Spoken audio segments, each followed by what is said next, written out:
First of all, Sidney, congratulations on the honor. Just first off, what was your reaction when you first heard that you were being inducted? I was in shock. I didn't know if it was a real thing. I had seen the list of nominees and truly honored and blessed to be accepted or be able to accept the award and come here today.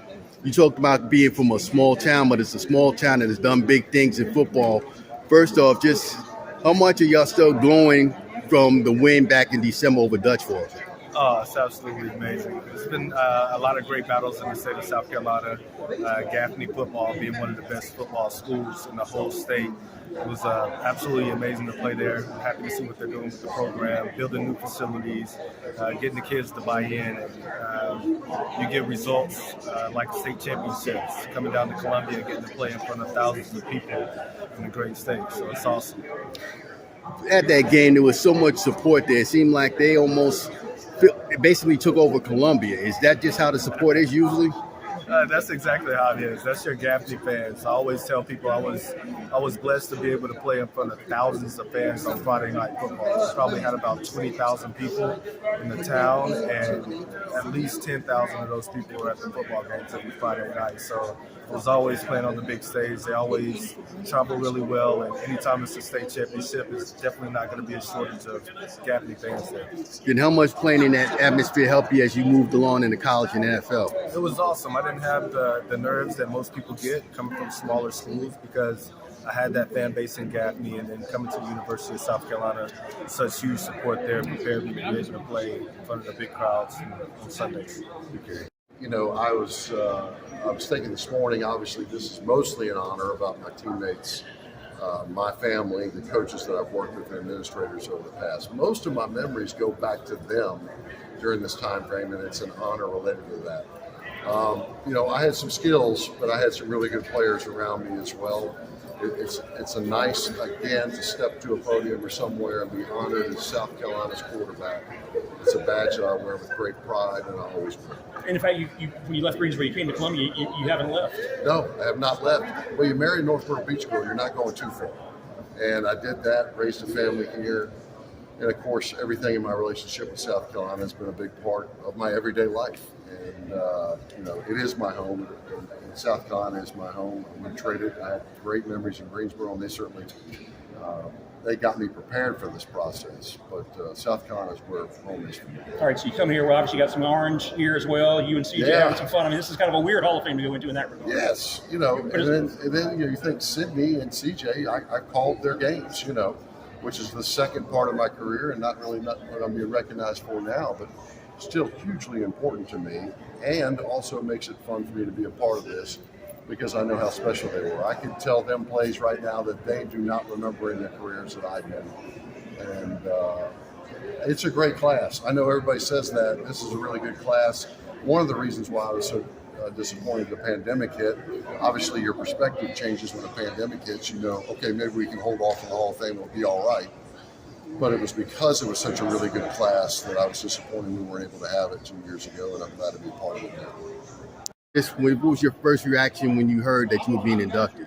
Disbelief, really. And then when I saw who I was going in with, the quality of athlete that I was being inducted with, it was a second wave of disbelief. And I'm just honored and humbled to be part of this institution with some of the quality, not only athletes, but people that are going in and being inducted here tonight. So it's been a big thrill and very humbling for me.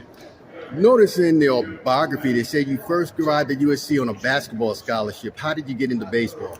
Well, I called up Coach Richardson in January, my freshman year. We're nearing the end of our basketball schedule, and I knew I wanted to try to play baseball, so I called up Coach Richardson and asked him if I could have a tryout.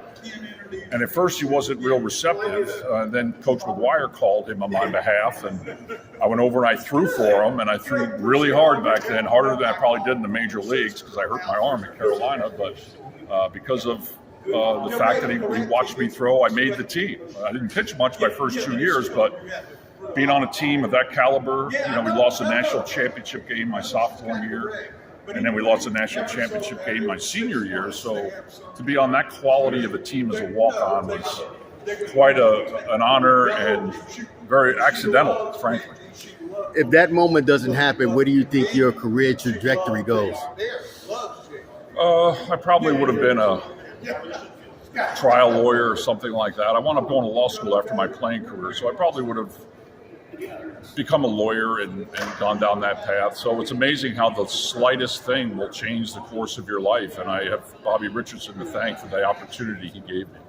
One of your teammates, of course, on those Carolina teams, he ends up being a teammate with you in the pros, is Mookie Wilson. I played with Mookie more than I played with any other player. We played here at Carolina. We played in the minor leagues together. We played in New York together.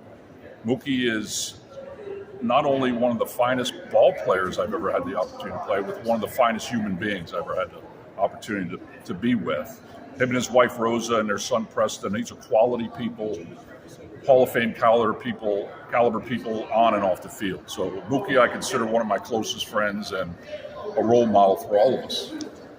As much as today's all about your Gamecock career, a lot of people these days know you from actually the 30 for 30 going on right now with ESPN. Just what was that experience like, taping interviews about that Mets team? Well, I live in Arizona, and I got a call from Jay Horowitz, the PR director of the Mets, and he asked me if I'd be willing to go on with ESPN to talk about the Mets. I said, absolutely. So this was in the height of COVID, so I went to this resort, and they had a chair in the middle of the room. All the furniture was pushed to the walls. I was talking to a laptop from a guy back in New York. They had a local camera crew there, and I sat in that chair for 4 hours and 12 minutes. I timed it. And at the end, he said, I can't believe you remember all these things. And I said, you think I'm going to forget people like Darryl Strawberry and Dwight Gooden and Keith Hernandez and Gary Carter and Lenny Dykstra, Roger McDowell, Jesse Rosso, and on and on and on. I mean, this is a group of some of the greatest players to ever play the game. You don't forget people like that. But I guess one part in there I noticed, Bobby, you talked about when you were watching that 86 team because you got traded to Chicago, and it was like sort of a bittersweet moment. No, it was very sad. I actually cried, and I don't cry very easily. I cried when my dog died, and I cried when I got traded because, the Mets were well on their way to winning the division, and I knew they had a chance to be World Series champions, and I got traded to a last-place team. But it worked out well. Later on when I was interviewing for the GM job in Chicago, the guy that hired me, Andy McPhail, said he was looking for someone with a Chicago connection. So if I had not gotten traded there, maybe I would not have been named GM. So it all worked out, but it was a very sad moment for me. It seems like with your life, it seems like just one slight moments make big things, man. Exactly. I think everybody's life is like that.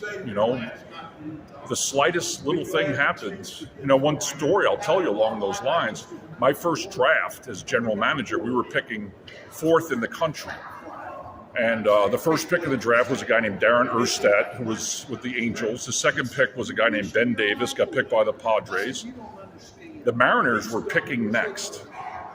We wanted Kerry Wood. If they picked Kerry Wood, we were going to take Todd Helton. But they took Jose Cruz Jr., so we took Kerry Wood. Todd Helton got selected behind us by Colorado. And it's funny, I happened to be in Colorado the day they retired Todd Helton's number, and I walked up to him and told that story, and he said just what you said. He goes, my whole life would have changed 180 degrees if Seattle had taken Kerry Wood.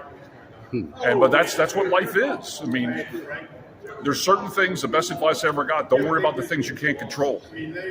Just worry about the things you can control, and hopefully have the wisdom to know the difference between the two.